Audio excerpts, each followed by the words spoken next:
We are committed to support entrepreneurs, small and medium-sized enterprises. That's our program, and we're happy to work with SMEs and young entrepreneurs who wants to make things happen in Njombe. And also, recently we signed an agreement with Finland on Green Catalyst Initiative.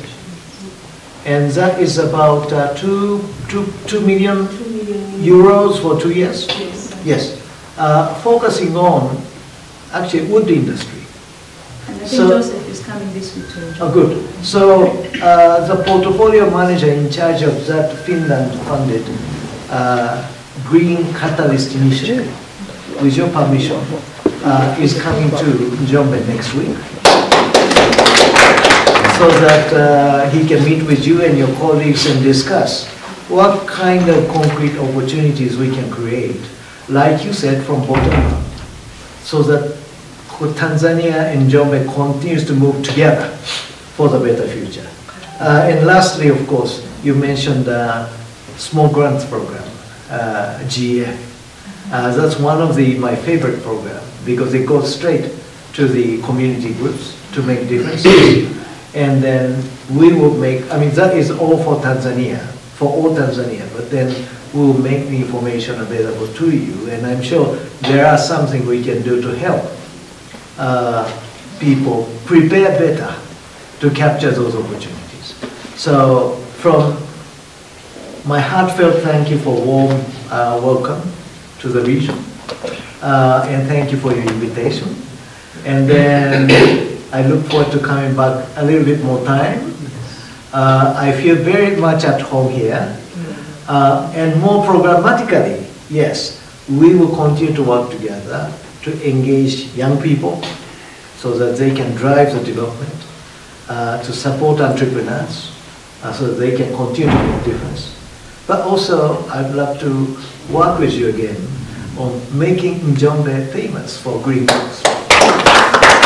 Asanteni sana. We really appreciate. Thank you. Njombe is the home of iron ore. Well, Njombe is the home of dairy farming. Njombe is the home of timber. That's right. Yeah. Njombe is the home of green economy. Yes. So you are one of them. Thank you very much. Na ni kwa namna gani tunaweza tukafanya kazi na wao. Moja ya maeneo ambayo tungehitaji kufanya nao kazi, eneo la kwanza ni eneo la wajasiriamali wadogo wadogo na teknolojia za viwanda vidogo vidogo kwenye kile ambacho kinazalishwa na wananchi wetu kwenye maeneo yetu ya mawilayani, maeneo yetu ya vijijini.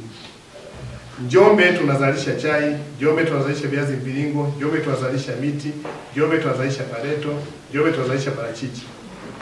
Tunahitaji tufanye kazi kwa ukaribu na UNDP ili tuweze kujenga kwanza uwezo wa wazalishaji wetu, lakini mbili, teknolojia kwenye uzalishaji, ili tuongeze thamani ya kila ambacho kinazalishwa na wananchi wetu. Tukiongeza thamani, maana yake ni kwamba tunaondoa kwenye hasara, na ndio mpango wa serikali na hata ilani ambayo imezinduliwa juzi 25-30 na kwenye dira ya taifa ya 25-50 ni kuwa na nchi ambayo tutaongeza thamani mazao yetu ya kilimo kwa kuwekeza kwenye viwanda vidogo vidogo kwenye maeneo ya vijijini.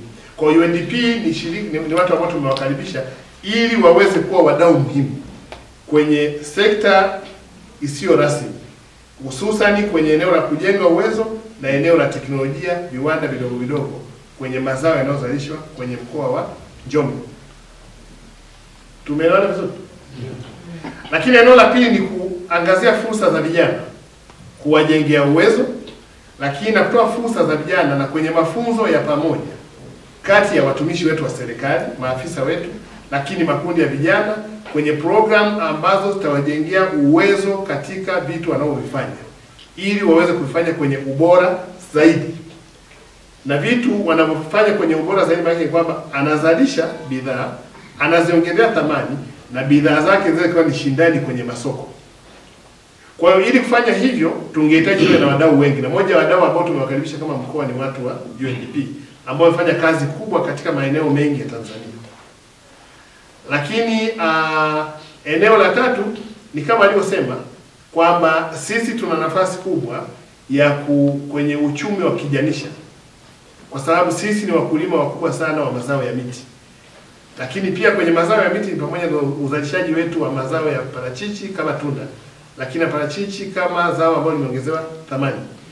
Sasa tungehitaji kufanya nao pia kazi kwa karibu, ili biashara inayotokana na mazao ya miti ikiwemo mambo ya clean energy, mambo ya carbon credit, tuweze kufanya kazi kwa karibu kwa pamoja, ili wananchi waweze kunufaika na rasilimali hii ya kilimo cha miti walionayo kwenye mkoa, lakini kwenye maeneo ambao wao pia wanafanya. Lakini kikubwa ni namna ambavyo mkurugenzi mkaazi wa UNDP ameweza kuzungumzia Njombe anayoiona kesho kutwa na Tanzania ya kesho kutwa, kwamba anaiona Tanzania ambayo uchumi wake utadabu kwenye miaka 10 ijayo, na akiwa anaangalia kwamba tutaenda maana ambapo tutaenda kwenye population ya watu milioni 100, lakini kwenye uchumi ambao ni wakati, na anaiona nchi ambayo ina nuru mbele, lakini akiona mkoa wa Njombe kama mkoa ambao utakuwa na fursa nyingi kwenye uchumi wa Tanzania, kiasi kwamba haitahitaji mtu kukaa Dar es Salaam kuamini kwamba ana maisha mazuri, kwa sababu anaweza kukaa Njombe kwenye mazingira ya hali nzuri ya hewa, lakini mazingira ambayo ni mazingira mazuri ya kiuchumi, na wananchi wanafanya shughuli kubwa za uzalishaji, na kutakuwa na haja ya watu kwenda kwenye maeneo ya mjini wakiamini kwamba ndipo kuliko na maisha mazuri. Kwa mimi mwenyewe pia kama kiongozi wa serikali wa mkoa, kwa sababu singehitaji arudie kuzungumza, amezungumza vizuri sana namna ambavyo amecompliment juhudi za serikali, amecompliment juhudi za Mheshimiwa Rais, lakini amecompliment juhudi za wananchi wa mkoa wa Njombe katika eneo za uzalishaji, na amejisikia yuko nyumbani kwao baada ya kuona mazingira ya Njombe, hali ya hewa ya Njombe, lakini mashamba makubwa ya uzalishaji wa chai, na namna ambavyo ameona watu wa Njombe katika ukarimu, na namna ambavyo ameona pia Tanzania katika ukarimu. Kwa sisi kama serikali ya mkoa tunampongeza, tunamshukuru, na tuko tayari kufanya kazi kwa ushirikiano wa karibu sana na shirika letu la maendeleo la UNDP na Umoja wa Mataifa, na tunahakikisha kwamba kama ambavyo imekuwa ni dhamira ya Mheshimiwa Rais kuona kwamba nchi yetu inavutia uwekezaji wa ndani na wa nje,